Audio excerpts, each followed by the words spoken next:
Bueno, muchas gracias, la verdad, por haber venido. Sé que es muy típico, pero siempre, a veces, cuando vas a dar una conferencia o hablar, se olvida. Y no es menos cierto que, de corazón, como es lógico, estoy agradecido.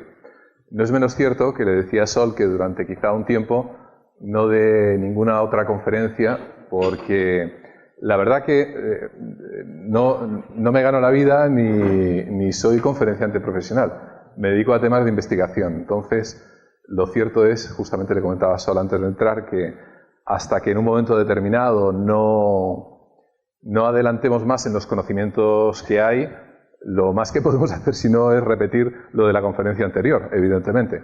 Con lo cual sería un tanto aburrido para cualquier persona que en un momento dado pues acudiese a una conferencia y otra, porque escucharía pues más o menos lo mismo, ¿no? Y la verdad que nada más odioso en un momento determinado que repetirse o que inventarse cosas de las que investigan otros o este tipo de cuestiones. Como podéis ver, estamos esperando a que se cargue la famosa presentación, que como está en Flash está un poco peleada con algunos ordenadores, pero bueno, nada, no pasa nada. Vamos a hablar realmente, muchos de vosotros creéis que habéis venido aquí a escuchar sobre cuestiones relacionadas con las experiencias cercanas a la muerte, ¿no? Bueno, pues no, estáis totalmente equivocados. Realmente, y veréis que vamos a ir girando a lo largo de la charla. Imagino que al final hay algún momento, quizá, ¿no?, para hacer coloquio y tal y cual. Vale, vale. Si no fuesen interrumpiendo, ¿no? Vale, fenomenal.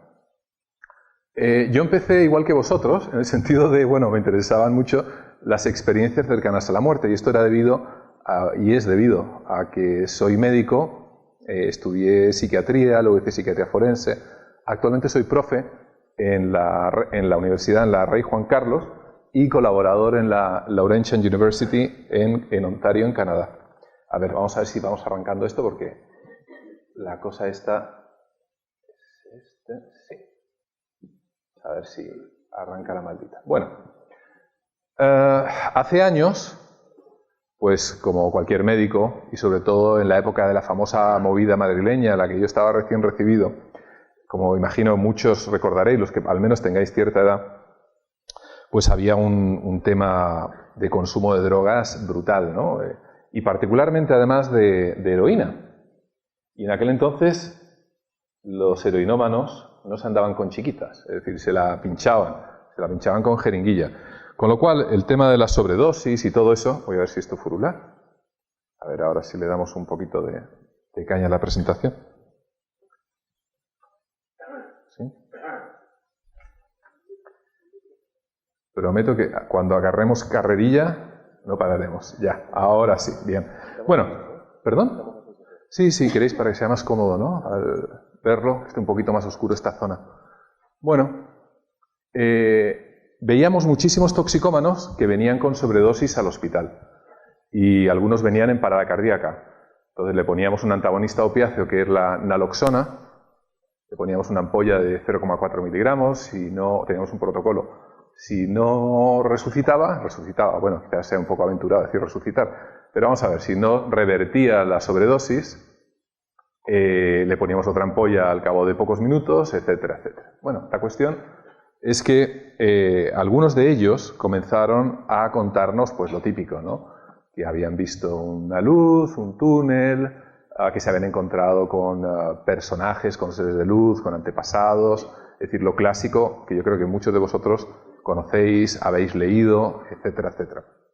Y bueno, eso no sería mayormente anecdótico. Algunos pacientes incluso llegaron a tener varias sobredosis, porque, claro, entre que desgraciadamente la mortandad era muy elevada entre aquellos que consumían heroína, y particularmente más por vía intravenosa, y por otro lado seguían y persistían, porque no creo recordar ningún toxicómano de aquel entonces que porque estuviese tan cerca de la muerte, y algunos literalmente con un pie en la muerte, y les hubiésemos retrocedido en urgencias, dejasen de consumir droga. Prácticamente ninguno escarmentaba. Incluso recuerdo más de alguno que le servía casi de aliciente, porque la experiencia había sido tan gratificante que en el fondo no les daba ningún miedo volver a repetirla, con lo cual era, nunca mejor dicho, peor el remedio que una enfermedad, ¿no? Y bueno, poco a poco fui interesándome en ello, y como alguna vez, y de hecho lo reconozco públicamente, hablaba sin saber de lo que hablaba, y al día de hoy tampoco es que quizá sepa excesivamente de lo que vamos a tratar, pero por lo menos lo intento. Me di cuenta que muchas veces hablamos, nos sucede a todos en cualquier tipo de tema, sobre cosas de oídas, de lo que en un momento determinado hemos leído en un periódico y cuestiones así. Es decir, que por muy titulado que estés o tengas muchos doctorados y cuestiones así, pues realmente no quiere decir absolutamente nada, ¿no? Este tipo de cuestiones no las enseñan en la facultad, no te las enseñan en ningún curso de doctorando, ni cualquier cuestión parecida. Tienes que investigarlo tú mismo, con un grupo de personas o con quien sea.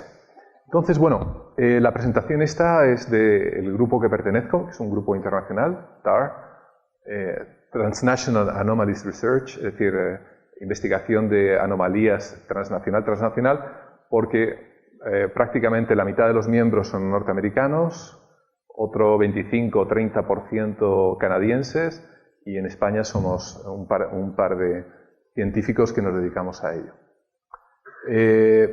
Hacemos investigación pues, prácticamente en varios continentes, porque a su vez algunos de nosotros vamos desplazándonos de un sitio a otro. Y bueno, vamos a hacer un pequeño viaje. Os dije que íbamos a empezar hablando de las experiencias cercanas a la muerte, pero ya veréis cómo al final realmente no vamos a hablar de las experiencias cercanas a la muerte, sino de otro tipo de cuestiones que tienen mucho que ver con esto, pero vamos a ir deslizándonos como en un tobogán. Bueno, este es el libro que escribí, al otro lado del túnel. Está prologado por Raymond Moody. Y bueno, Raymond Moody, siempre lo dice en muchas de sus conferencias, ¿no?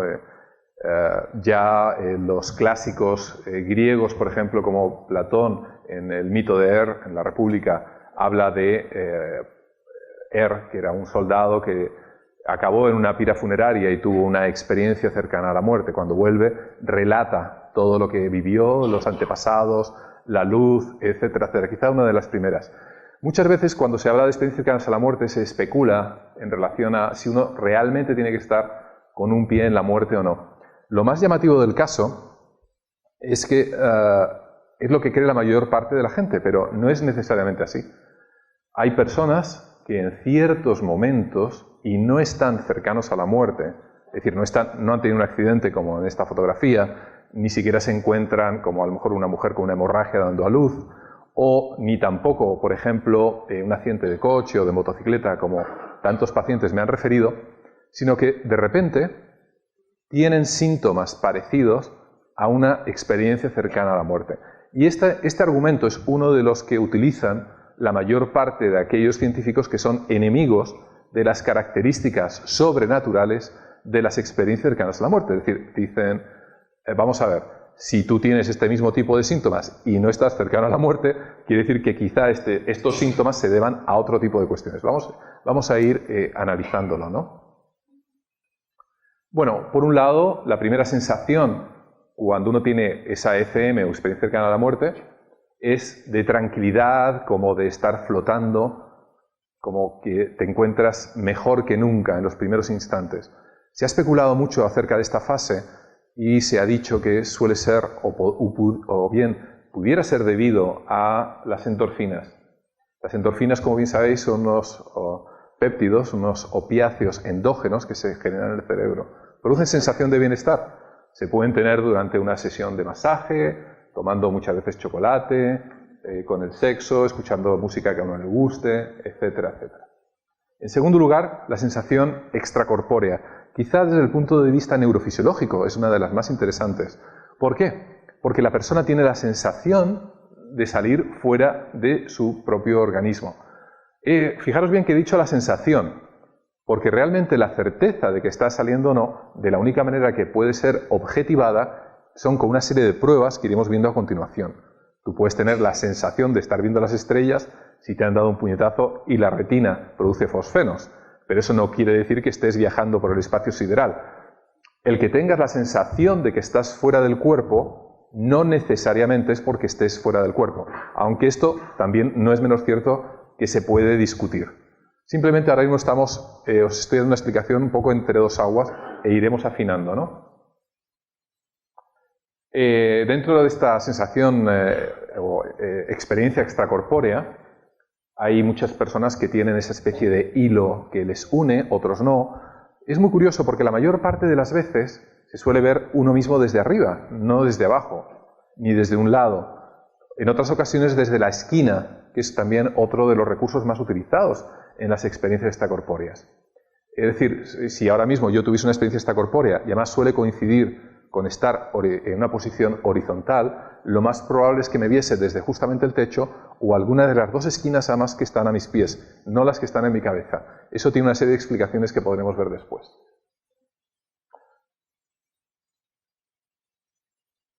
En segundo lugar, o mejor dicho ya en tercero o en cuarto, una sensación acústica de aproximadamente unos 20-30 hercios, una frecuencia muy baja, una especie de siseo que abunda o que muchas veces aturde los oídos.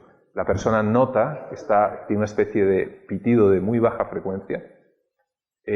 Daros cuenta que está como flotando, una sensación de bienestar, está como saliéndose fuera del cuerpo y en ese instante también suele haber pitidos.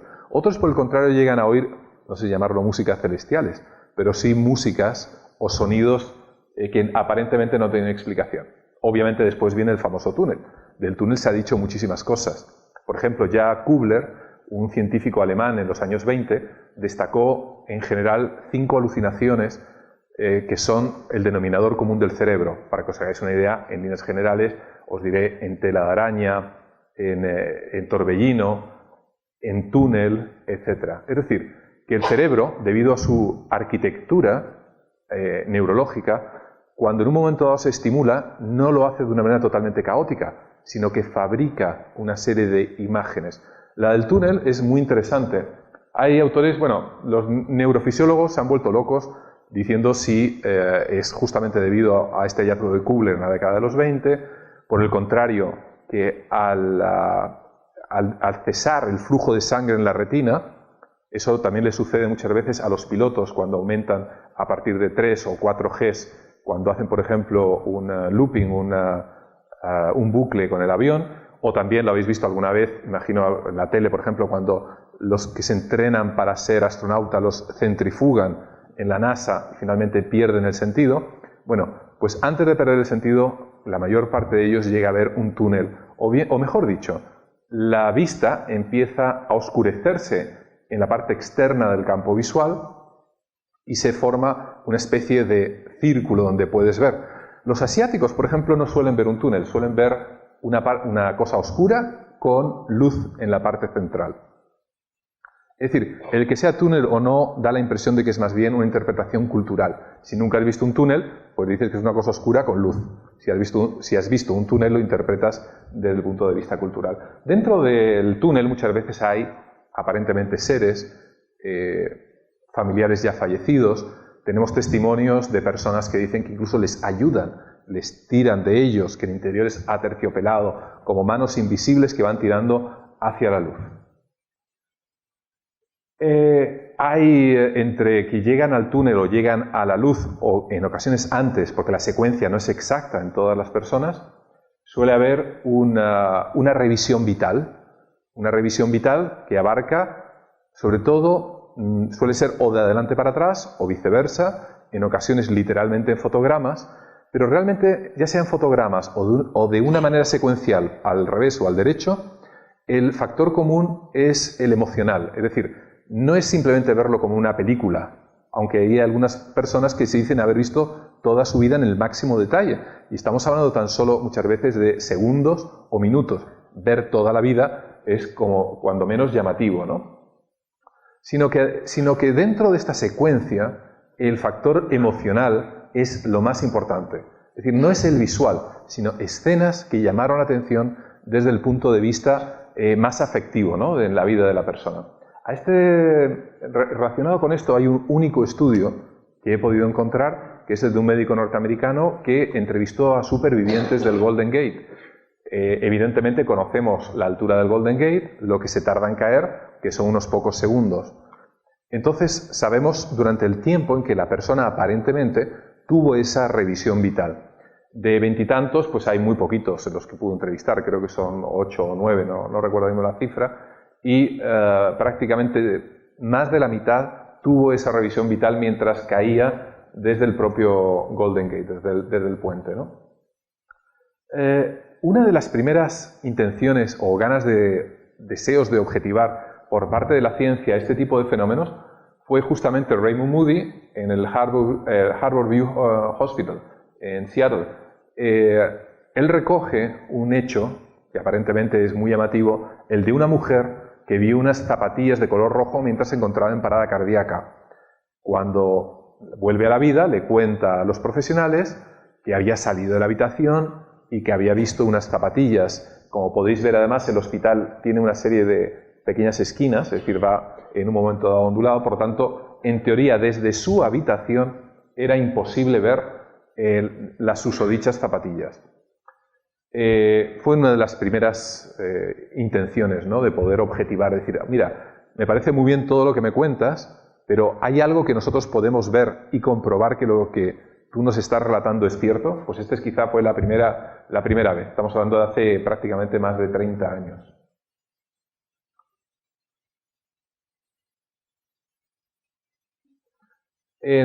Más allá hay otros científicos que apuntan, cada 6-7 meses siempre sale alguno. Yo no entiendo si es porque no se han leído la bibliografía científica o qué, pero casi siempre, cada 6-7 meses sale algún artículo en el que culpa al dióxido de carbono de las experiencias cercanas a la muerte. Y digo que parece que no se ha leído la literatura científica porque casi todos presentan más o menos la misma evidencia, pero se olvidan de algo importante. El dióxido de carbono produce confusión mental. Y por el contrario, aquellas personas que están sufriendo una experiencia cercana a la muerte no tienen confusión mental, sino que se encuentran muy, muy lúcidos. Se encuentran con una claridad mental asombrosa, ¿no? Hasta el punto que una de las características es la inefabilidad o la dificultad de contar qué es lo que me ha sucedido mientras he tenido la experiencia cercana a la muerte. Aquellos que en un momento dado hayan tenido algún episodio de falta de aire, ya sea por haber subido a un sitio muy alto, a lo mejor en Bolivia, en Sudamérica, o porque tiene una insuficiencia respiratoria, o por cualquier motivo, se habrán dado cuenta que lo que peor comienza a funcionar en esos momentos, sin lugar a duda, es el cerebro. Es decir, que si aumenta el dióxido de carbono durante una parada cardiorrespiratoria, Pim van Lommel, por ejemplo, que es un cardiólogo holandés, tiene varios libros publicados al respecto, en los que se aprecia cómo, a pesar de estar en parada cardíaca, a pesar de haber medido los niveles de dióxido de carbono en sangre, incluso en el cerebro, la persona, aparentemente, su consciencia, y ahora es la primera vez que menciono la palabra consciencia, está funcionando. La utilización de drogas está ya más que demostrado que no es la causa. No me refiero a drogas ilegales, sino las que se utilizan dentro del hospital. Hay montones de estudios en los que se observa que, a pesar de que no están tomando ningún tipo de sustancia, y muchas veces es la mayoría, tienen una experiencia cercana a la muerte. Es decir, no es causada por la medicación intrahospitalaria. Hay algunos científicos, por ejemplo, como Larsson y también un compañero suyo, Herson, que están en el Instituto Karolinska en Estocolmo, al cual he visitado, que se dedican a producir experiencias extracorpóreas de una manera artificial. Lo que hacen en definitiva es engañar al sistema nervioso. Por un lado, tienen dos cámaras en la parte trasera y aquí unas gafas de realidad virtual, con lo cual lo que se están viendo es la cabeza por la parte de atrás.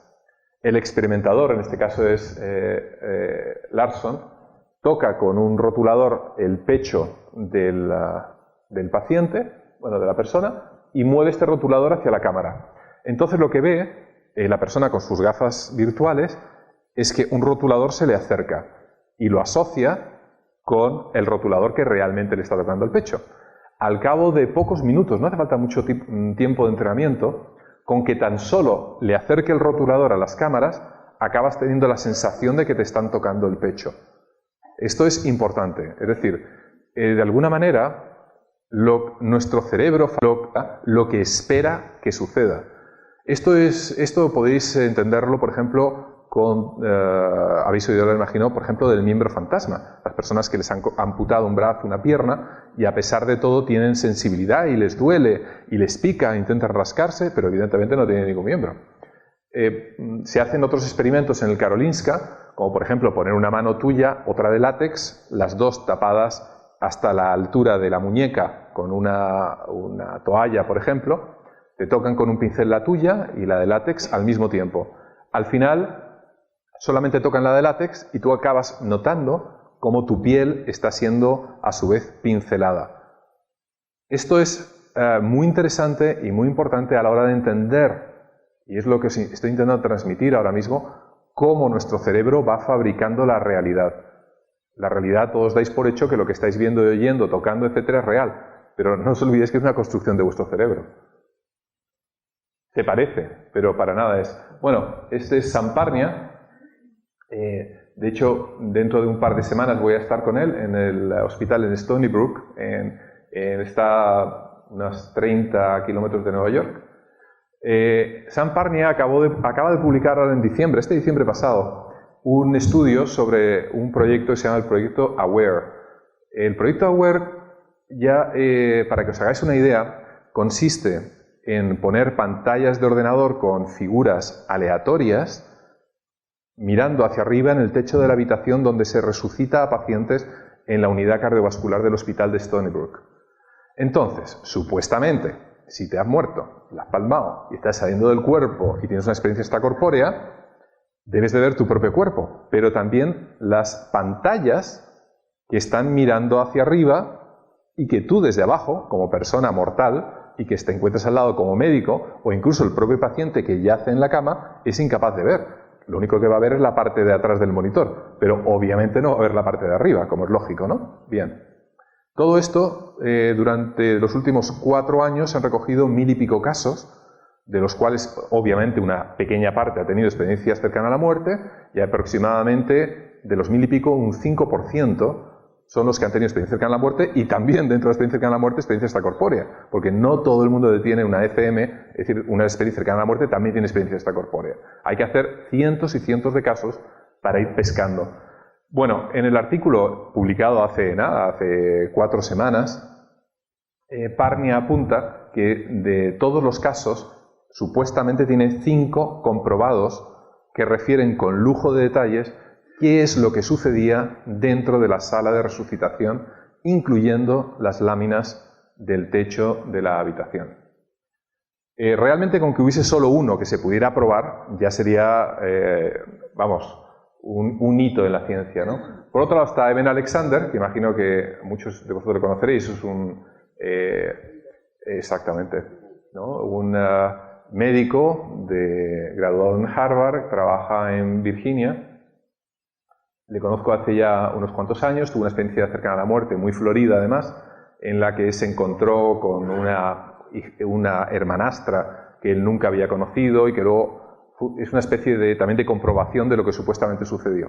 En el libro me llama mucho la atención porque lo cuento de una manera distinta como nos lo contó personalmente. La cuestión es que, para no meternos en detalles, durante su experiencia cercana a la muerte, debido a una meningitis bastante aguda, se encontró escoltado, que esto es algo muy frecuente en personas que tienen ese viaje largo cuando dura días, una persona que le tranquilizaba, que le decía que no se preocupase, que todo iba a acabar bien, que le iba a acompañar, etcétera, etcétera. Y bueno, la cuestión es que cuando se recuperó, descubrió que esa persona era una hermana que había fallecido hacía ya un montón de años, a la que él nunca llegó a conocer, y pudo comprobar, yo he visto unos dibujos que él hizo de la chica en cuestión, pudo comprobar que se correspondía con aquella hermana que él nunca había llegado a conocer. Quizá de ahí lo interesante del caso, porque la verdad, que sea neurocirujano tal y cual, pues tampoco tiene por qué ser más creíble que si fuese fontanero, pero bueno. Bueno, ahí estoy con Stuart Hameroff. Stuart Hameroff ha desarrollado una de las teorías más llamativas a este respecto. Hameroff y Roger Penrose, que ha sido uno de los mentores de Stephen Hawking, ha desarrollado esta teoría en la que supuestamente en los microtúbulos, que son una serie de estructuras que se encuentran en todas las células del cuerpo y también, como es lógico, en las neuronas, se almacenaría todos aquellos mecanismos relacionados con la consciencia. Una vez más, vuelvo a mencionar la palabra consciencia. En estos microtúbulos, y a nivel cuántico, habría una expresión de lo que somos cada uno de nosotros, porque en neurología realmente hay dos problemas, el que se llama el fácil o blando y el difícil o duro. El fácil, que no es nada de fácil, es descubrir para qué sirve cada una de las estructuras a nivel cerebral. Eso ya de por sí es bastante difícil, aunque se llame el fácil. Pero el realmente difícil, y al que no se ha podido todavía descubrir cómo diablos ocurre, es el de la consciencia. Es decir, cómo tenemos cada uno de nosotros la percepción de que existimos, ¿no? Para ello, bueno, tenemos aquí a Michael Persinger de la Laurentian University en Ontario, que es donde trabajo 2 o 3 veces al año. Persinger tiene uno de los departamentos más avanzados para el estudio de la consciencia y todo tipo de fenómenos relacionados con la misma. Empezó hace prácticamente unos 30 años. Es norteamericano a pesar de vivir en Canadá. Se escapó de la guerra del Vietnam porque por razones morales decía que no quería combatir allí. Y es psicólogo, pero después de estudiar psicología comenzó a estudiar matemáticas. Y la verdad que sí que lo demuestra. Bueno, esta es la famosa habitación, la C002. Bueno, eso es una estimulación transcraneal.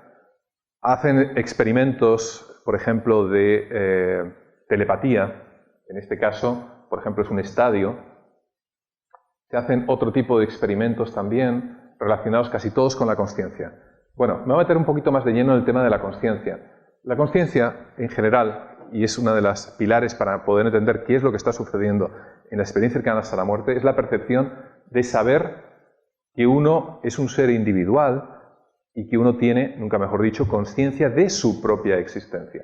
En este caso tenemos un elefante, esto está grabado desde el otro lado de un espejo, que advierte que él no es otro elefante el que está en el espejo, sino es él mismo. Si podéis ver, empieza a tocarse esa cruz que se le ha puesto en un ladito de la cara y empieza a descubrir, evidentemente, que es la misma ser, no la misma persona, evidentemente. Bueno, también hay otros animales. Curiosamente, las urracas tienen capacidad de reconocerse a sí mismas dentro del mundo de los pájaros, que es uno de los pocos animales. Dentro, por ejemplo, de los mamíferos y, por supuesto, dentro de los primates, los chimpancés, orangutanes, los bonobos, los gorilas, ¿no? Paradójicamente.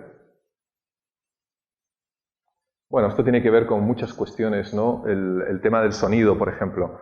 Vamos a ir derivándonos y luego veréis que todo lo vamos a unir en una misma cuestión. No sé cómo andamos de tiempo, eso sí, porque hemos empezado un poquito tarde. ¿Sí? Vale. Dentro de esta construcción de la realidad, el de las vibraciones y el de saber cómo funciona nuestro cerebro me parece también fundamental para que entendáis a qué nos estamos refiriendo con las experiencias cercanas a la muerte. En ello aparece una ciencia que es la psicoacústica. La psicoacústica es evidentemente no solamente ya, como pone ahí, acerca de cómo se perciben los sonidos, sino cómo se perciben y cómo afectan también estos a nuestro cerebro. Esto, como no tenemos sonido, lo vamos a pasar un poquito más rápido. Esto es Dunanoir, un sitio en Irlanda donde murieron 100 y pico españoles. Y lo tengo ahí porque esto en vez de estar negro hay un sonido. Simplemente conociendo el sonido, en este momento habría un ulular del viento, entre paréntesis. Pero si de ese ulular del viento supieseis que está hecho en Dunanoir, donde murieron esos 100 y pico españoles decapitados, pues seguramente el sonido os afectaría de una manera distinta. O, por ejemplo, aquí hay otro sonido que nos hemos saltado porque no hay audio, es Dachau. Dachau cerca de Múnich, un sonido dentro del propio campo de concentración. Lo que me estoy refiriendo es que los sonidos nos afectan. Esto tiene que ver con toda nuestra neurología. Estos son los sumideros de la cámara de gas. La subjetividad de la experiencia. Voy a ir un poquito más rápido, si no vamos a acabar. Conocéis también los sonidos binaurales, me imagino, que son sonidos en un momento dado que provocan estados alterados de conciencia. Tiene un ligero decalaje el canal derecho respecto al canal izquierdo y eso provoca una fluctuación en nuestro cerebro. Podéis ver en internet y descargaros muchas grabaciones binaurales si queréis tener una experiencia de este tipo. Bueno, Don Hill es otro compañero de Canadá que se dedica a la arqueoacústica, y no es otra cuestión que vosotros habéis notado, por ejemplo, que cuando entráis en un templo, seáis creyentes o no, o en algunos sitios, los sonidos van a hacer que cambiéis o que os altere el estado de ánimo. Hay música, evidentemente, que os cambia un estado de ánimo, nos puede volver melancólicos, nos puede excitar, etcétera, etcétera. Y esto tiene una razón muy sencilla. Es una de las maneras más antiguas por las que una persona puede transferir un sentimiento al otro. Daros cuenta de una cosa, cuando el compositor está, nunca mejor dicho, componiendo una melodía, lo que hace es plasmarla, evidentemente, en unos sonidos, en un papel, etcétera. Realmente sus oscilaciones electroencefalográficas está vertiéndolas en la música. Cuando tú escuchas la música, tu cerebro empieza a vibrar prácticamente de la misma manera que el compositor tenía en aquel momento. Por ende, si el compositor se encontraba triste, se encontraba alegre, lo más probable es que vuestro cerebro acabe oscilando de la misma manera. Hay montones de experimentos, algunos que hemos hecho, por ejemplo, en la Laurentian University con músicos, en las que podéis ver cuando dos músicos empiezan a tocar y los dos están monitorizados con su electro, al cabo de, pero muy poco, 5 minutos, 4, 6 minutos, los dos cerebros empiezan a oscilar exactamente de la misma manera.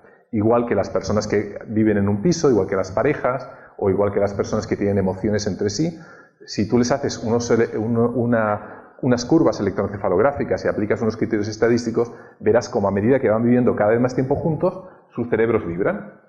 Bueno, esto sucede en templos, iglesias, mezquitas. Quisimos comprobarlo en unas cuevas, en una cueva del norte de España que se llama El Castillo, que está en Puente Viesgo. Esta es la montaña donde está la cueva.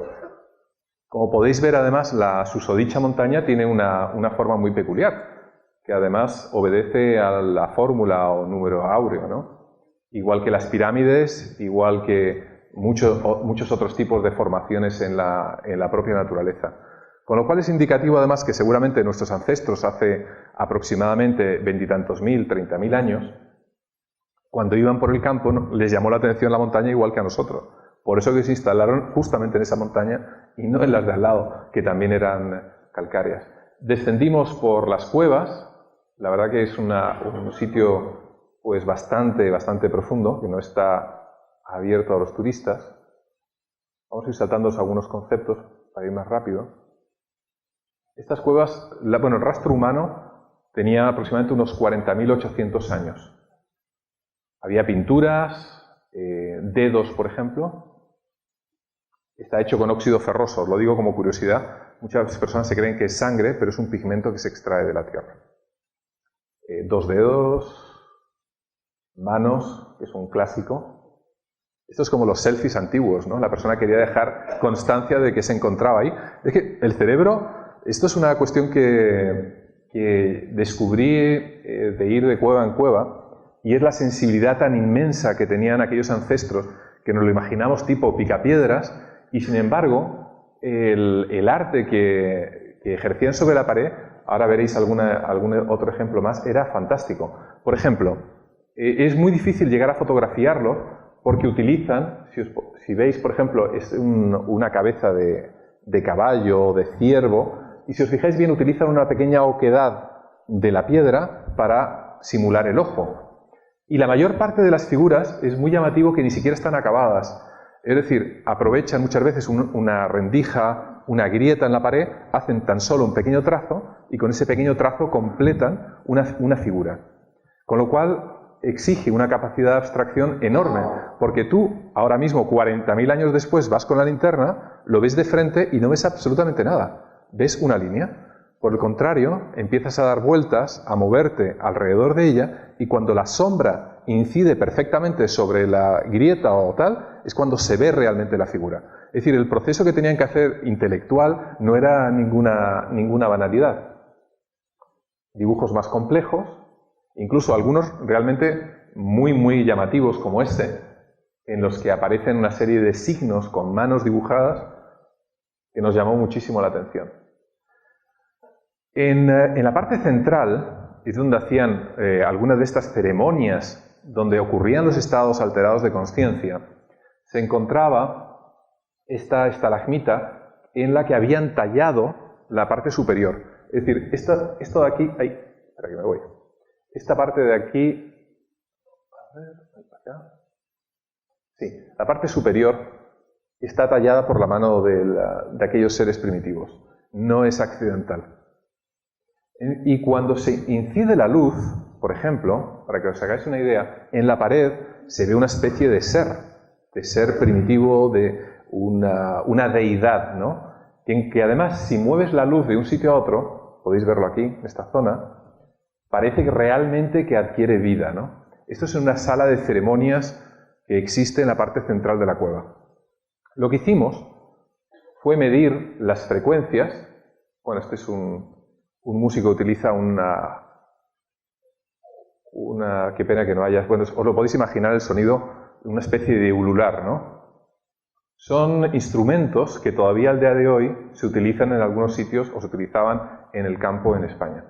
Lo que hicimos fue lo siguiente: colocamos un emisor, o sea, un altavoz, dos altavoces, mejor dicho, con un amplificador en un lado de la cueva, y a este lado pusimos un micrófono de altísima sensibilidad y nos pusimos a estudiar qué frecuencias eran las que más abundaban al otro lado. Esto parece una tontería, pero os está afectando a vosotros en vuestra vida diaria, cuando escucháis música, cuando vais a un templo, cuando visitáis cualquier sitio. Esto es lo que había al otro lado, un ordenador con este micrófono omnidireccional muy particular. Este era un medidor de infrafrecuencias, es decir, de frecuencias de menos de 20 hercios que son inaudibles. Y descubrimos algo muy interesante, que había un verdadero pico a los 110 hercios. ¿Qué quiere decir esto? Que si el chamán, por ejemplo, estaba en un momento dado, como estoy yo ahora mismo aquí, emitiendo esos sonidos guturales que son propios, por ejemplo, de los monjes tibetanos, que son propios de los cornos alpinos, que son propios de un montón de instrumentos en la mayor parte de las religiones, además de esos sonidos de barítono con frecuencias ultra bajas, las frecuencias que más llegan al otro lado son las que se encuentran entre los 108, 110, 115 hercios. ¿Y esas frecuencias qué es lo que hacen? Pues provocan algo tremendamente interesante en nuestro cerebro. Por un lado, activan el córtex prefrontal, encienden todas las neuronas que tienen que ver con el estado de ánimo, la empatía, y bueno, lo que hace particularmente, bueno, este es uno de los sonidos que, como os he dicho, no vais a poder disfrutar. Este es mi compañero Don Hill, que está haciendo el gamba ahí, haciendo el chamán con su voz ultraterrenal, de la cual además está muy orgulloso. Está haciendo unos sonidos parecidos a los chamanes y los aborígenes australianos. Va viajando por todo el mundo recogiendo sonidos.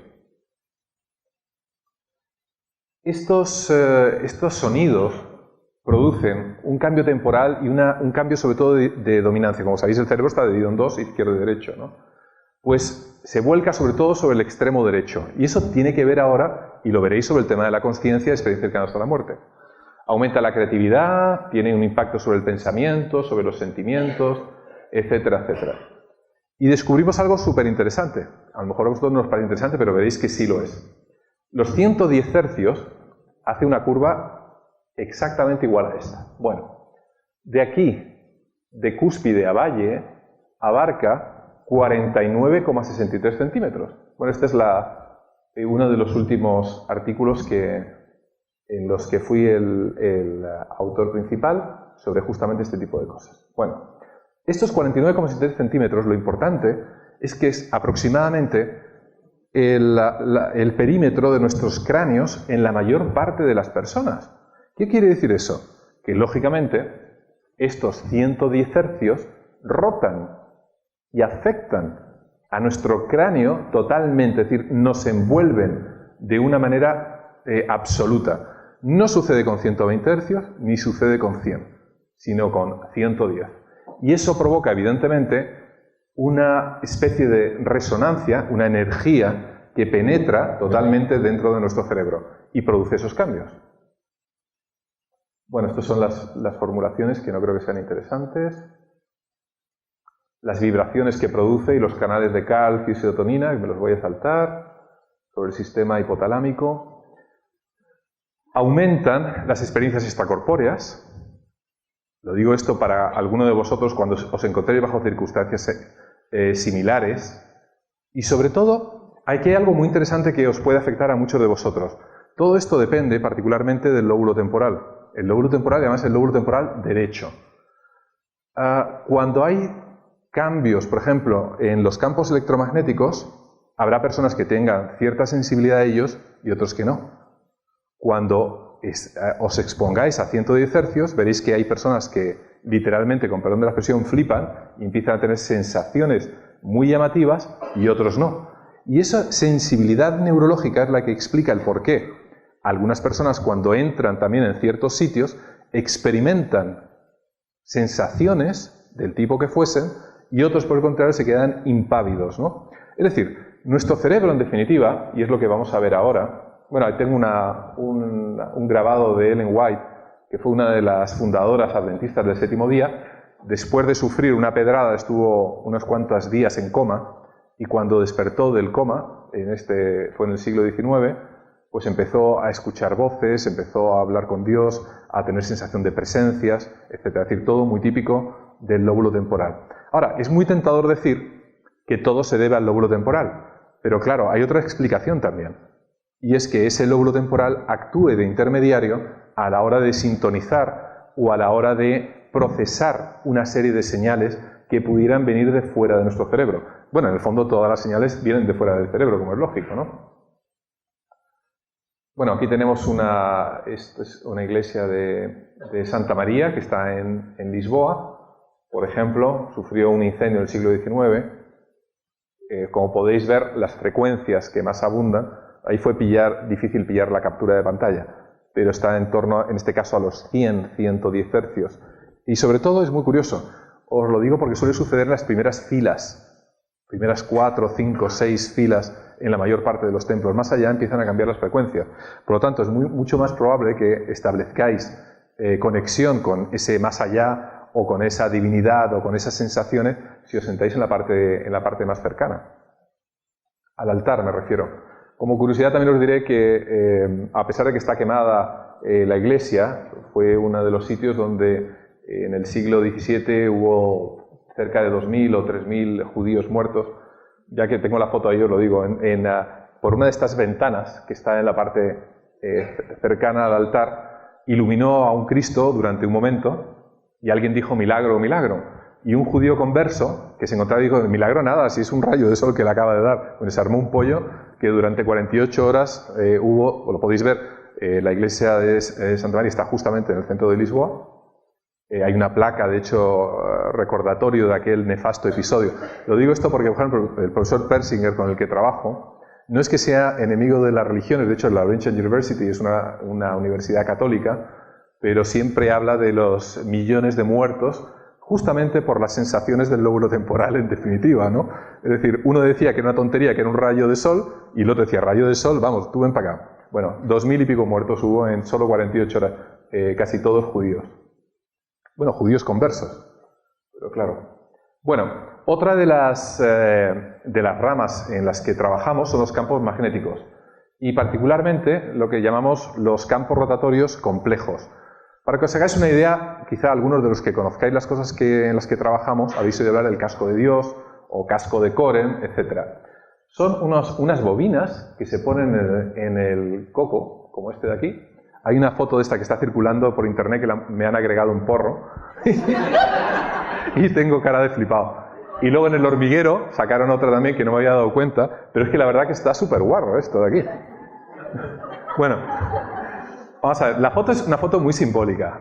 Vosotros que no estáis habituados, pero para mí es como el santo grial. Este casco, en los años 80, fue un hito dentro de la neurofisiología. Realmente es una porquería de casco, es un casco de moto anticuado, pero, por ejemplo, el famoso biólogo evolucionista Richard Dawkins y Susan Blackmore, por ejemplo, que es una psicóloga inglesa, que son iconos de la psiquiatría y de la psicología a nivel mundial, han estado en la Laurentian University probando el famoso casco de Dios o casco de Coren, ¿no? Realmente hay otros mucho más avanzados. Fijaos un detalle, además, que tiene las bobinas a ambos lados, ¿no? Encima de los lóbulos, por encima de la oreja, también en la glándula pineal, etcétera, etcétera, etcétera. La verdad que la mugre no se ve excepto con el flash, ¿eh? Cuando estás allí está todo con una lucecilla roja, no se ve nada, pero el flash lo mata, ¿no?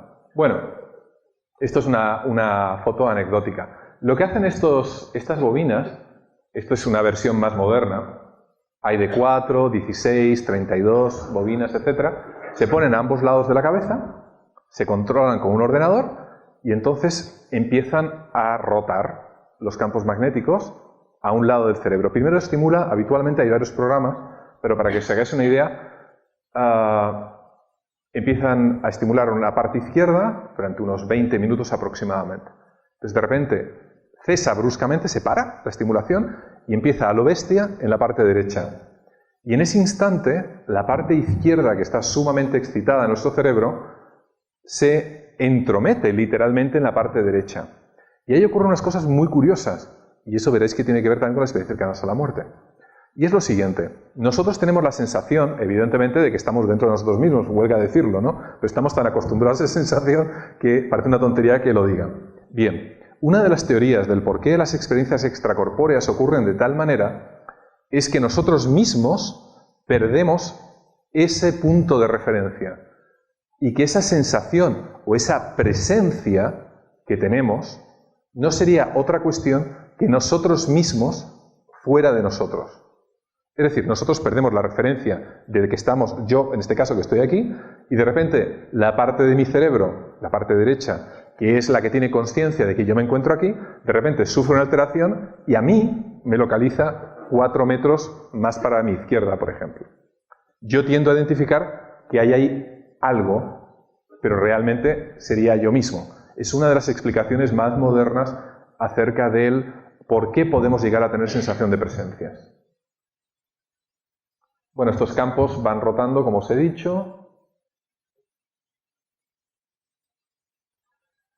Y hay otro factor también a tomar en consideración a la hora de construir esta realidad, que es fundamental para poder interpretar las experiencias extracorpóreas. Y es nuestro cerebro como una antena. Por ejemplo, aquí estáis viendo un electroencefalógrafo, un electroencefalograma, justamente, y podéis ver que hay una señal eléctrica. Esa señal eléctrica, evidentemente, viene de algún lugar. Está conectada y está recibiendo una señal. Está recibiendo una señal de un cerebro. Ahí podéis ver que hay, pues me imagino que este será de 16 canales aproximadamente. Pero lo más llamativo es que, como vais a poder ver, este cerebro del que está recibiendo la señal es nada menos que el cerebro de un cadáver. Es un cerebro de un muerto. Entonces vosotros diréis, jope, ¿cómo es posible que el cerebro de un muerto tenga una señal eléctrica? Pues muy sencillo, de la misma manera que el vuestro ahora mismo está recibiendo un montón de estímulos, en electrónicos se llaman artefactos, en neurología también. En este momento estamos recibiendo seguramente los 50 hercios de todos los circuitos eléctricos que nos rodean, de las lámparas, del proyector, de los ordenadores, de vuestros móviles, etc. ¿Qué quiere decir esto? Que vuestro cerebro no es simplemente un sujeto activo, sino también algo pasivo que está recogiendo y está siendo estimulado por un montón de estímulos, valga la redundancia, que se encuentran alrededor nuestro. Bueno, estamos experimentando, esto es en Ontario, vamos a saltárnosla.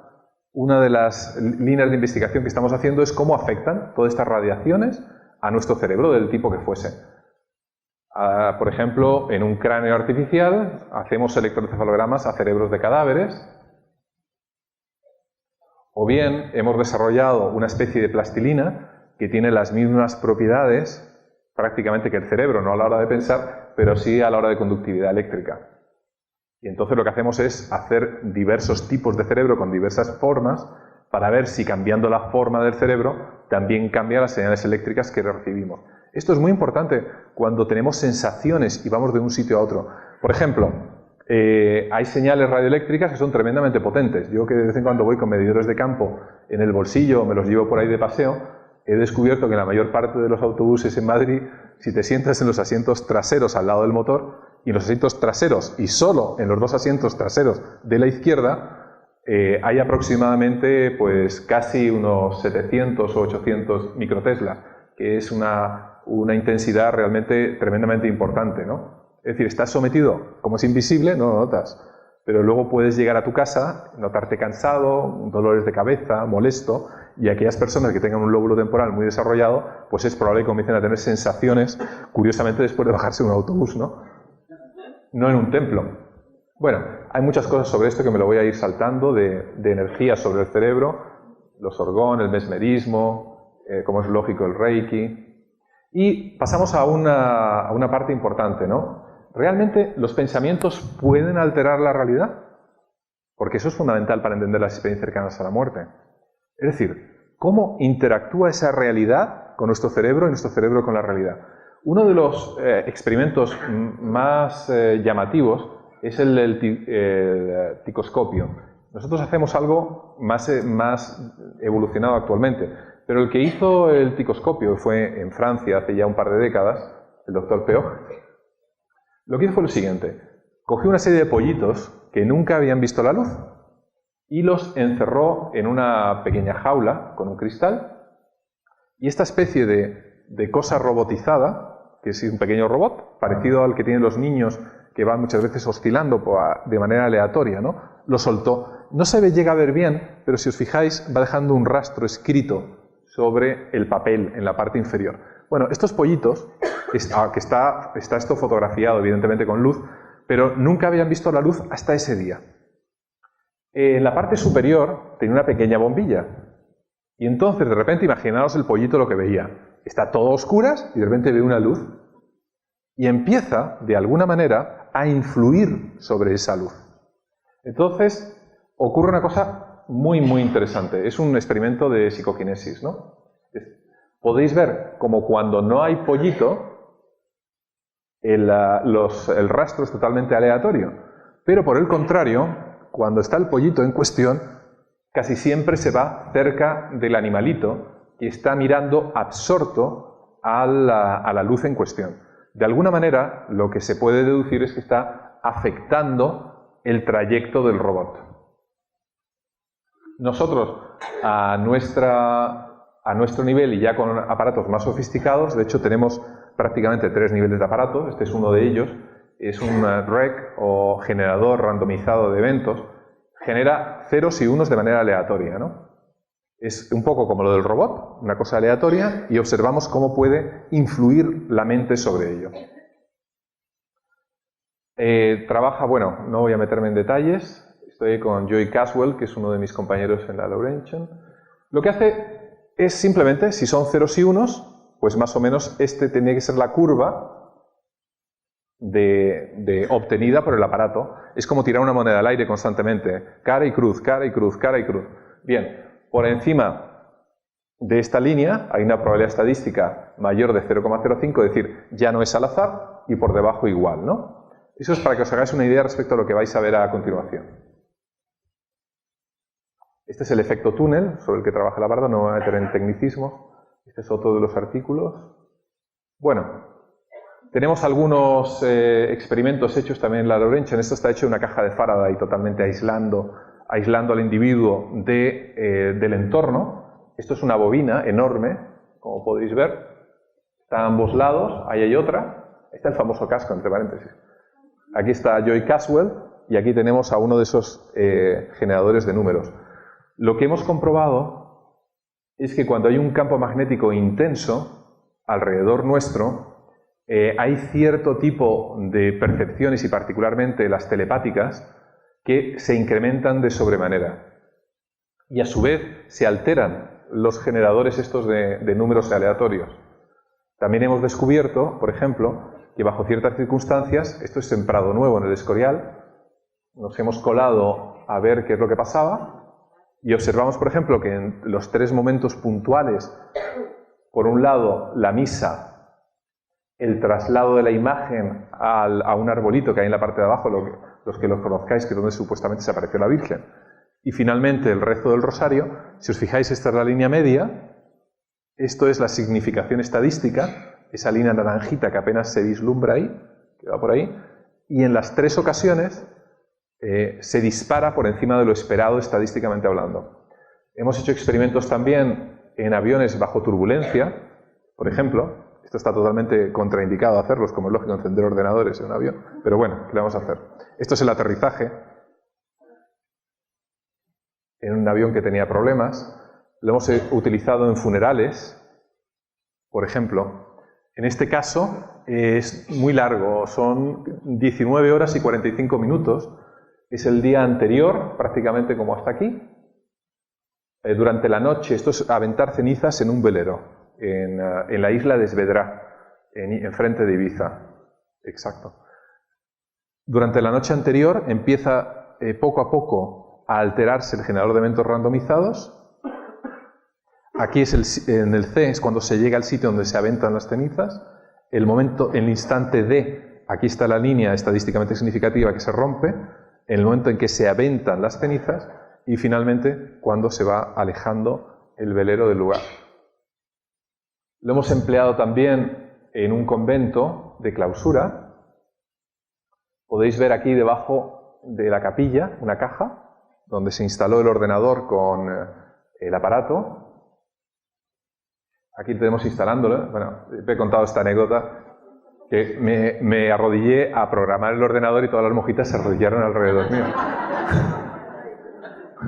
Bueno, la cuestión es que descubrimos montones de efectos, es decir, pero tremendos, ¿no? Estos son monjas de clausura que nos salen en años de allí, ¿no? Por ejemplo, desviaciones tremendas, pero brutales. Después, en este caso, por ejemplo, después del rezo, del rosario, además las monjitas era fantástico porque como tienen muy estructurado su horario, sabíamos perfectamente que de tal a tal hora rezaban, de tal hora cantaban, la comida, el descanso, el despertar, a irse a la camita, etcétera, etcétera. Con lo cual eran sujetos, ¿no?, de experimentación, las pobres, pues como ratitas de laboratorio. Entonces descubrimos montones de cosas y comenzamos a descubrir algo muy importante que la verdad que estamos dándole vueltas todavía. Este es un artículo de hace muy pocos meses y que no lo ha descubierto hasta ahora nadie, aunque hay otros grupos que ya se han puesto a ello. Y descubrimos que cuando no había actividad, como por ejemplo en este número 3, el número 13, de vez en cuando había unos golpes estadísticos, es decir, se disparaba el aparato. Y esto lo volvimos a ver, bueno, como podéis ver aquí también otra vez, sin actividad. Los salmos. En ocasiones era totalmente negativo, es decir, bajaba de una manera muy importante. En otras ocasiones se disparaba. Y entonces, mientras estábamos analizando los datos del convento, se nos ocurrió otra diablura. Y fuimos a un matadero, a uno de los mayores de Europa. Mataban aproximadamente pues, varios cientos de cerdos a la hora, ¿no? Metían los cerdos en una especie de túnel, como podéis ver ahí. A su vez, iban entrando en esa estructura, es una estructura grande. Claro, ahí está una persona, uno de los operarios, poniendo nuestro aparato. Es una caja grande que, al igual que fuese un revólver, entraban 2 cerdos, bajaba. Entraban otros 2, bajaba. Tenía unas 8 celdas, para que os deis cuenta, ¿no? En la parte inferior había CO2. Ahí está bajando. Entonces, el CO2 les aturdía, salían por el otro lado aturdidos, que no muertos, y al otro lado les cogían como una pequeña grúa de un pie, en otro sitio les cortaban, hacían un corte, se desangraban, y ya todo el proceso, hasta que el cerdo que le habías mirado a los ojos, a los 5 minutos estaba hecho chuletas en una bandeja. Es decir, que realmente es impresionante. Yo nunca había estado en un matadero tan industrializado como ese. Bueno, la cuestión es que los pobres animalitos liberaban, evidentemente, una energía en el momento de morir. Y también eran conscientes en ese instante casi con seguridad de que iban a morir porque notabas una actividad inusual desde el camión hasta el momento en que entraban ahí. Es decir, se comunicaban unos gruñidos distintos, la mayor parte no quería avanzar hacia la cámara esta en cuestión y se echaba para atrás, tenían que darles con una picana eléctrica, etcétera, etcétera. Bueno, esa es una visión desde el otro lado, el túnel, el aparato de encima. Bueno, llegamos a calcular la energía que libera cada cerdito, que es de 2,7 por 10 elevado a la menos 21 julios, que si en un momento dado lo multiplicamos por miles de cerdos, el matadero también, como era todo computarizado, sabíamos exactamente los cerdos a la hora, que hora empezaba. Cuando había un problema técnico, se paraba exactamente los ordenadores. Al final de las 2 semanas, que fue lo que tuvimos el aparato, nos dio todos los datos. Era un buen socio científico, ¿no? Calculamos la energía liberada en el espacio radioeléctrico puntual. De hecho, tenemos esta publicación que es de junio del 2014, de hace ni un año todavía. Y observamos nuevamente lo mismo. Es verdad que había anomalías cuando mataban los cerdos, pero algo que nos llamó sumamente la atención es que en algunas ocasiones, cuando no había nadie y el matadero estaba cerrado, existían también un montón de anomalías en dicho matadero, ¿no? Muchas veces nocturnas, en ocasiones de madrugada, y también nos llamó la atención otra cosa importante. Esas anomalías no se producían ni en domingo ni en lunes. Evidentemente, porque en las noches o en los días de viernes a sábado y de sábados a domingos no se mataban animales, con lo cual tenía que ver, evidentemente, con la muerte de los susodichos animales. Estamos intentando descubrir el por qué anomalías tan grandes, por ejemplo, como esta que podéis ver aquí, que excede a incluso los que seáis de ciencias, P menor de 0,01, es decir, la posibilidad de que eso ocurra al azar es ínfima, como estas otras.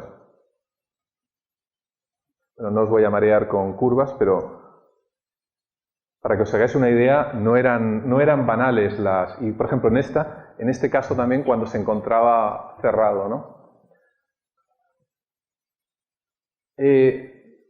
Para ello, tuvimos una reunión este verano en Canadá para analizar todos esos datos. Llegamos a la conclusión, después de hacer muchísimas fórmulas, que muy probablemente el espacio radioeléctrico de esa zona se satura y a guisa de igual que un condensador, llega un momento en que se descarga cuando esa, llamémosla, energía llega a superar ciertos límites, lo que podría explicar algunos de los fenómenos paranormales tan frecuentes, ¿no? Caswell, bueno, eso es uno de los experimentos que vamos a hacer este año. Vamos a enlazar 2 cerebros con campos magnéticos y vamos a ver la posibilidad de ver qué es lo que sucede a distancia, ¿no? Bueno, en general, lo que os he intentado hacer con esto es todo un viaje a través de lo que es la influencia del cerebro sobre lo que nos rodea, a su vez cómo nos influye lo que nos rodea sobre nuestro cerebro, para que tengáis una perspectiva distinta de lo que realmente puede suceder con las experiencias cercanas a la muerte. Es decir, yo creo que tenemos que huir ya un poco no de la simplicidad, ¿no?, pero de lo que se contaba hace 30 años, cuando Moody comenzó a escribir los relatos, y ya hay bastantes libros de relatos acerca de experiencias cercanas a la muerte, hay muchísimos.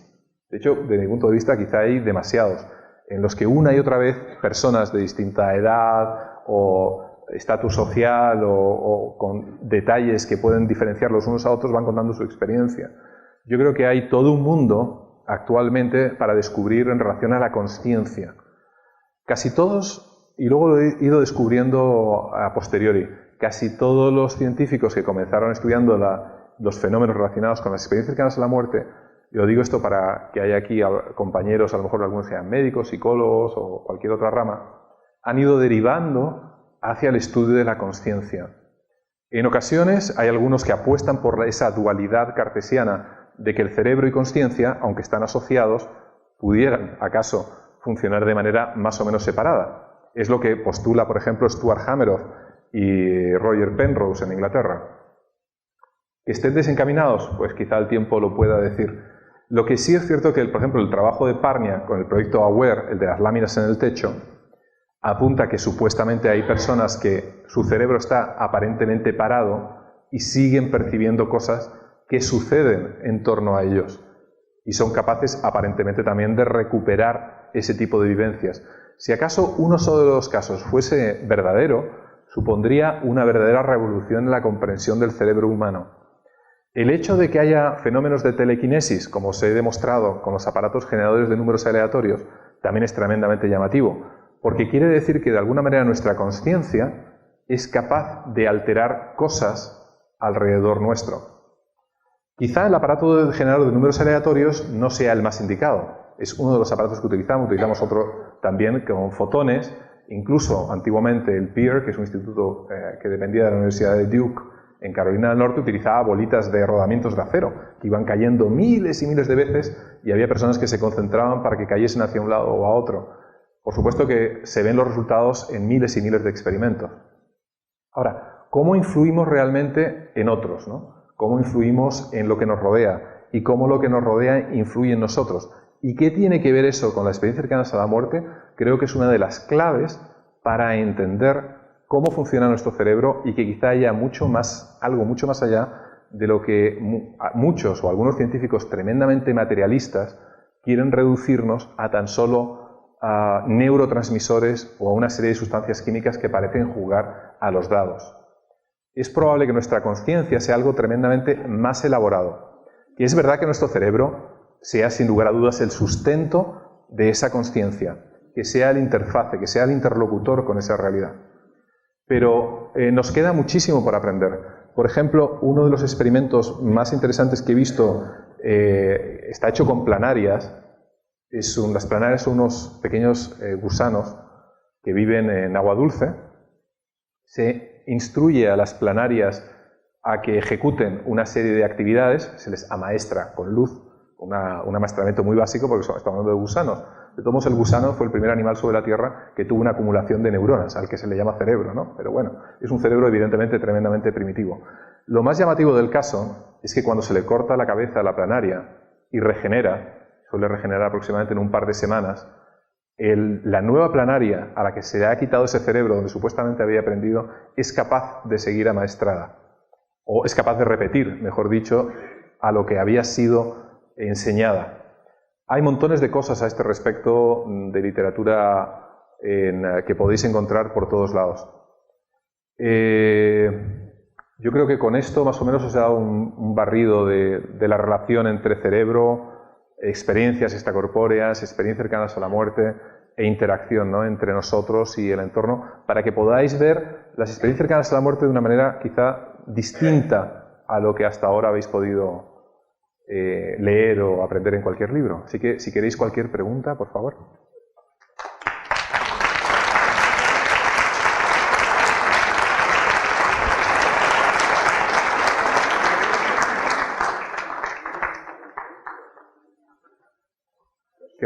Disculpa por el tiempo. Que disculpe por el tiempo. Sí, no, Se le ha caído, señora. Disculpad, quizá me he extendido demasiado, ¿no? Es que el tema tiene tela. Sí. Sí. Yo quería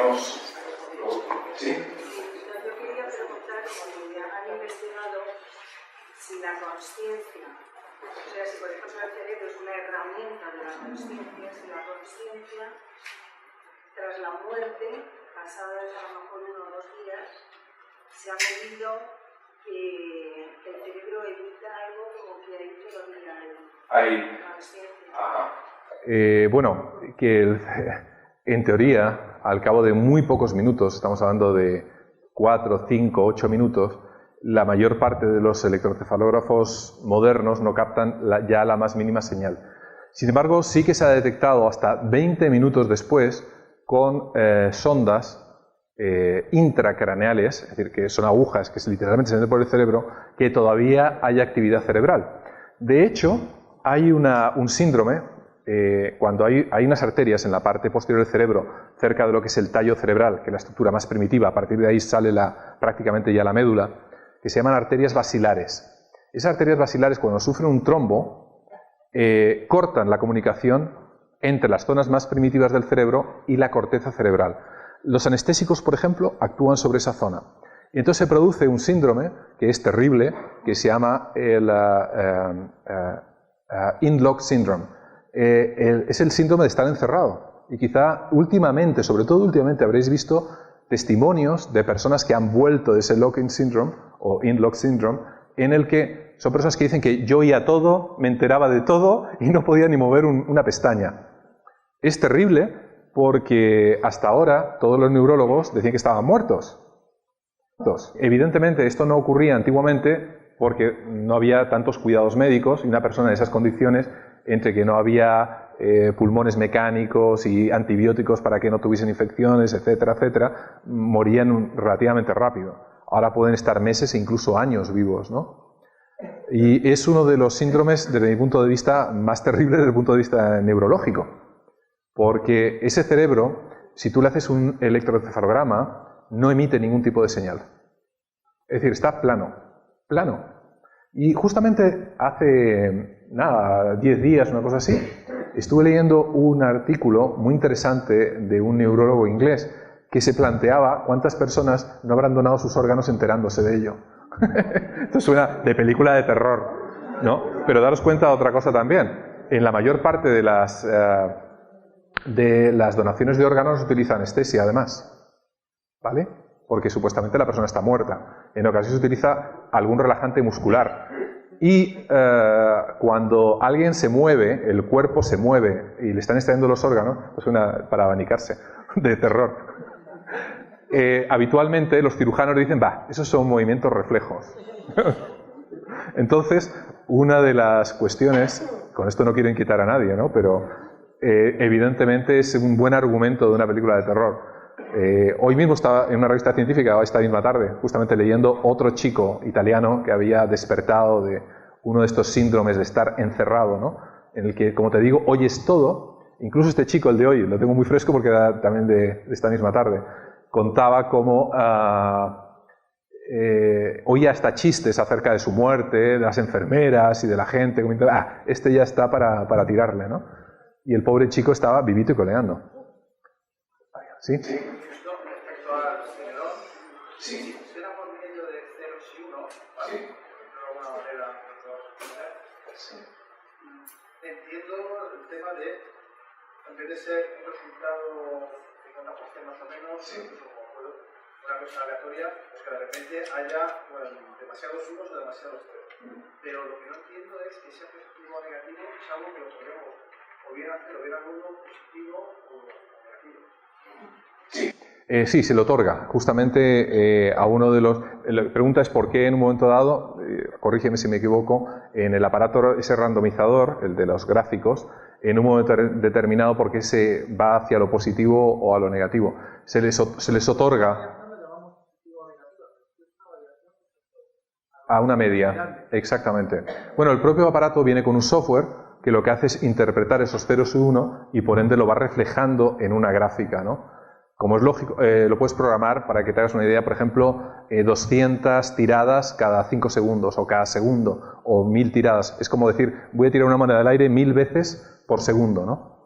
Y lo que va recogiendo, evidentemente, el software son esas variaciones respecto a la media acumulativa. De todos modos, lo que hacemos, lo que pasa es que no he querido meter en más tecnicismos, pero lo que hacemos luego es desglosar cada una de las etapas, ¿vale? Es decir, no nos guiamos solamente por el gráfico este. Nos da un fichero binario y empezamos a analizarlo por momentos, por horas, por minutos, etcétera, etcétera. Sí. A ver, como has comentado en relación a experiencias cercanas en personas con drogodependencia, que lo vivían como casi un motivo como para querer abandonar, ¿no? Sí. Y yo siempre he pensado que la existencia de una dimensión trascendente, no condicionada por lo físico, sería algo a lo que agarrarse y que ayudaría a la persona a superar y ir hacia adelante.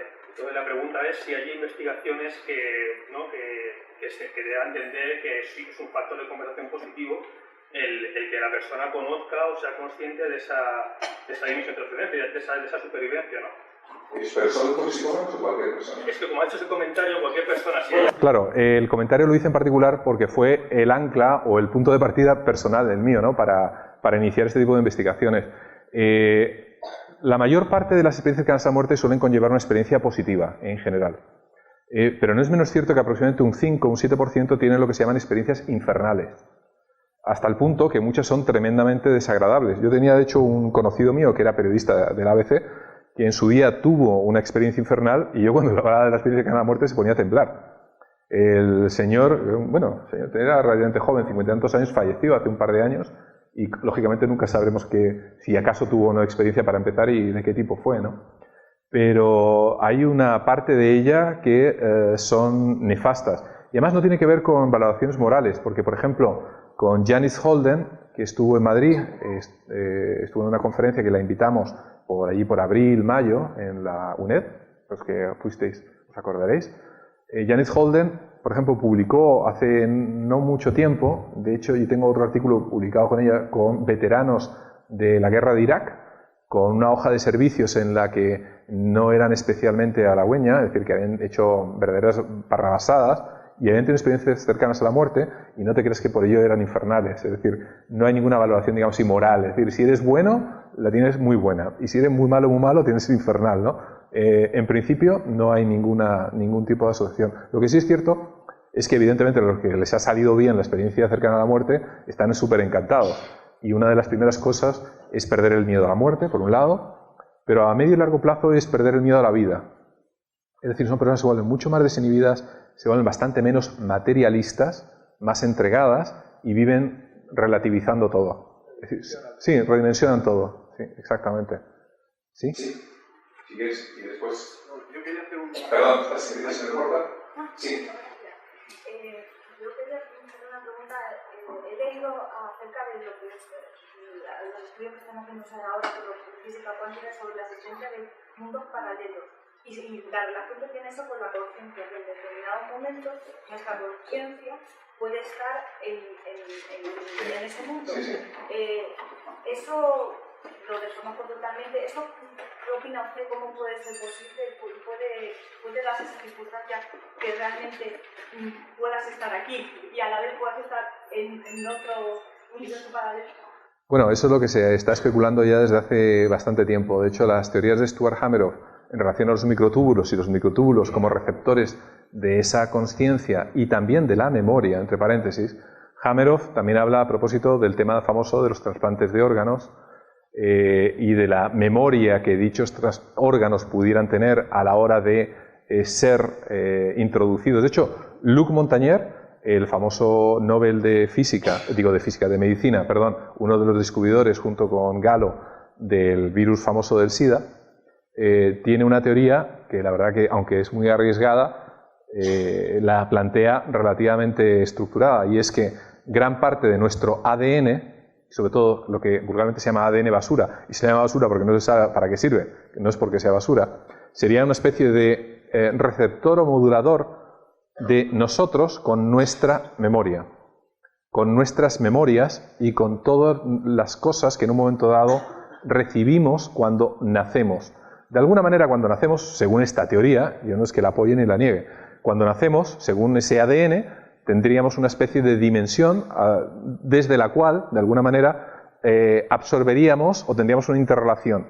Y como cada uno tenemos un ADN distinto, es por la misma manera que todos tenemos a lo mejor un móvil, pero si yo te llamo a ti, evidentemente lo coges tú, no cualquiera de los demás, ¿no? Es la teoría de un premio Nobel, de Luc Montagnier. Hay una dimensionalidad. Por ello acaba además Luc Montagnier que el famoso trasplante de órganos, con esas leyendas urbanas de que la persona, hace unos meses por ejemplo vi un paciente que le habían trasplantado el hígado, además vino a verme exclusivamente para contármelo. Desde que le había trasplantado el hígado le gustaba otro tipo de chicas, la comida la había cambiado totalmente, su mujer estaba al lado y le miraba absorto diciendo, pero bueno, no es mi Paco.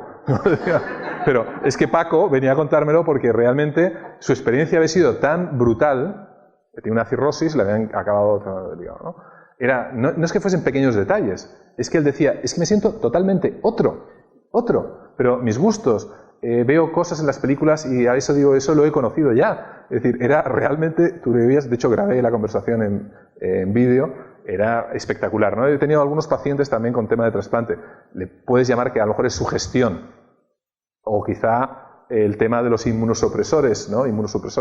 Que se dan los fármacos estos tan potentes para que no rechaces el órgano. Pero lo cierto es que ese tipo de historia está repetido en muchísimas personas que han recibido órganos de terceros. Sí. Quería hacer una observación respecto al tema de la conciencia y cerebro. Sí. A mí me da la sensación que a menor actividad cerebral, mayor expansión de conciencia. Por lo menos en los estados meditativos, es decir, todas estas grandes experiencias místicas, expansión de conciencia, van siempre con un cerebro en actividad menor. No sé si eso es cierto. Sí, totalmente. De hecho, justamente todo el tema de las drogas enteógenas, las famosas la psilocibina, el LSD, la ayahuasca, etcétera, etcétera, si tú le haces un electrocefalograma a la persona, verás que observas una disminución de dicha cuestión. Y es muy llamativo porque además en estados meditativos, sin haber tomado ninguna droga, también los generadores de número aleatorio se alteran con mucha mayor intensidad. De hecho, en el famoso proyecto de conciencia global se dan los cambios en los dos extremos, o cuando ocurre algún acontecimiento a nivel global brutal, o por el contrario, cuando ya lleva un tiempo en que no pasa absolutamente nada, ¿no? Se alteran los generadores. Pero sí, en los estados meditativos, sin lugar a dudas. Es decir, nosotros hemos hecho experimentos con personas, y, por ejemplo, hicimos uno que todavía estamos estudiando algunos resultados en una macro meditación que hubo en Toledo hace unos meses. Entonces fuimos para allá y estuvimos estudiando todos los aparatos, etcétera, etcétera. Ya lo habían hecho otros, pero queríamos confirmarlo, ¿no? Y sí, hay alteraciones. ¿Qué otra? ¿Sí? Bueno, no sé si ya la he respondido, pero ¿y el tema de los suicidas habéis detectado experiencias diferentes? Obviamente los suicidas que sobreviven, claro. Sí, obviamente. No, es que parece una tontería, no, pero daros cuenta de una cosa, cuando hablamos de experiencias cercanas a la muerte, hablamos de la gente que ha sobrevivido. Es una obviedad, es una cosa muy tonta, pero evidentemente no sabemos qué pasa con los que tuvieron una experiencia cercana a la muerte y luego siguieron, ¿no? Claro, se entrevistó a los que sobrevivieron, que eran prácticamente la mitad de los veintitantos casos que había habido en esos años, etcétera. Creo recordar que el Golden Gate es el tercer sitio en el mundo, o el segundo, donde más suicidios hay. Uno es un puente en China, está el Golden Gate, y no, bueno, eso es un sitio muy atractivo, a pesar de que le han puesto planchas y paredes, siempre hay un lugar. Los supervivientes, a propósito, no experimentan experiencias cercanas a la muerte negativas del suicidio. Esto es como los veteranos de la guerra de Irak con mala hoja de servicios, es decir, tampoco. No tienen experiencia cercana a la muerte. No tienen ninguna diferencia. No. Sí, señor. ¿Qué sucede en algunos despertares en los que eres consciente de que estás despierto, pero es como una losa que no te puedes mover? Bueno, eso es un fenómeno neurológico. Se puede llamar un estado alterado de conciencia. De hecho, el sueño es un estado alterado de conciencia. Es decir, no hace falta ni meditar, ni tomar drogas, ni nada. Todas las noches, casi todos, tenemos estados alterados de conciencia. Cuando estamos durmiendo y nuestra conciencia está alterada, es un estado alterado de conciencia. Suele haber dos figuras, que hay personas que son más proclives a sufrirlas, las alucinaciones hipnagógicas e hipnopómpicas. Unas son al despertar y otras al iniciar el sueño. En un momento determinado, nuestra vigilia cae en picado y tenemos ese estado alterado de conciencia. Hay una desconexión además neuromuscular. Nuestro cuerpo se relaja en sobremedida, se queda pero frito, pero en muchas ocasiones seguimos despiertos. Es decir, la vigilia no acaba de aturdirnos, no acaba de desaparecer en definitiva. Entonces somos capaces de estar despiertos, pero el resto de nuestro cuerpo, por llamarlo de alguna manera, sigue dormido. Se puede medir con un electroencefalógrafo. Entonces intentas moverte y no puedes moverte. Es el origen tan antiguo de los famosos súcubos, íncubos, que eran personajes que vienen desde el siglo XVI, XVII, que supuestamente abusaban sexualmente de las personas mientras dormían, porque claro, el mundo onírico se mezcla con lo que estás viendo. Y además es muy curioso porque la persona te dice, es que lo he visto. Claro que lo ha visto porque no se ve con los ojos, se ve con el cerebro. Entonces, claro, lo ha visto, sí, lo ha visto. Es otro punto también para poder explicar los famosos visitantes de dormitorio, para explicar los famosos raptados por alienígenas. Y si os fijáis bien, casi siempre sucede o al inicio del sueño o justo al despertar. La persona te suele relatar que pues estaba dormida y de repente un ruido me despertó y tal. En parte despertó, pero seguía totalmente. Los niños les sucede muchas veces, ¿no? Esos terrores nocturnos, por ejemplo. Son estados alterados de conciencia. ¿Tenéis alguna otra? ¿Sí? Sí. Vale, esa y el señor. Vale, venga. Sí, yo quería preguntarte, aparte que está muy interesante el tema y demás, hace un par de años hubo un estudio en la ciudad de Michigan acerca de unas experiencias de las ratas cercanas a la muerte, en el que curiosamente la intensidad cerebral parecía, dispararse en ciertas ondas. Sí. Aunque aquí en humanos no es algo que parece que no funciona igual, pero podría ser que esa gente vinieran de esa consciencia de que vas a morir y de alguna manera debo dispararse ese tipo de sensaciones o de conexiones con lo que sea. Sí, sí, de hecho, en el próximo libro, que si Dios quiere acabo algún día, uno de los capítulos va dirigido justamente a esas verdaderas explosiones que hay como fuegos artificiales momentos antes de morir. Es decir, se ha visto que las neuronas, cuando están ya muy bajas de oxígeno y ya prácticamente vas a perder la conciencia, hay un instante que dura a veces pocos segundos en que hay un verdadero, una debacle, ¿no? A nivel neurológico. Sí, sí. Hay justamente en el próximo libro incluye un gráfico justamente que puedes ver cómo la actividad cerebral va disminuyendo y en el último instante pega un pico para luego finalmente ya irse a negro, ¿no? Los científicos más materialistas y ortodoxos aducen que justamente ese es el momento, ¿no? Por eso que estoy tan interesado en las experiencias extracorpóreas, porque la experiencia extracorpórea, si realmente la persona es capaz de tener una experiencia que es verificable por terceros, es evidentemente una señal de que algo está sucediendo más allá de lo que pueden sus ojos identificar, ¿no? Es decir, unas cosas no son quizá incompatibles con las otras. Todavía queda mucho por recorrer. ¿Y había una persona más? ¿Sí? ¿De algún modo se podría asociar el proceso que en psiquiatría se conoce como despersonalización y la salida extracorpórea? ¿O esperanza de la muerte? Sí. Sí, la despersonalización, como su nombre indica, es un término psiquiátrico, psicológico, en el que la persona incluso en ocasiones se mira hasta con extrañeza sin reconocerse en el espejo. Es un signo, por ejemplo, muchos psicóticos o esquizofrénicos tienen un fenómeno de despersonalización. Pero más que con la despersonalización hay otro fenómeno que se llama disociación. En el fenómeno disociativo, que diréis, joder, qué nombre más raro, la persona lo que hace es, como su nombre indica, disociarse. Su cerebro, por así decirlo, se va por un lado, su conciencia se va por otro.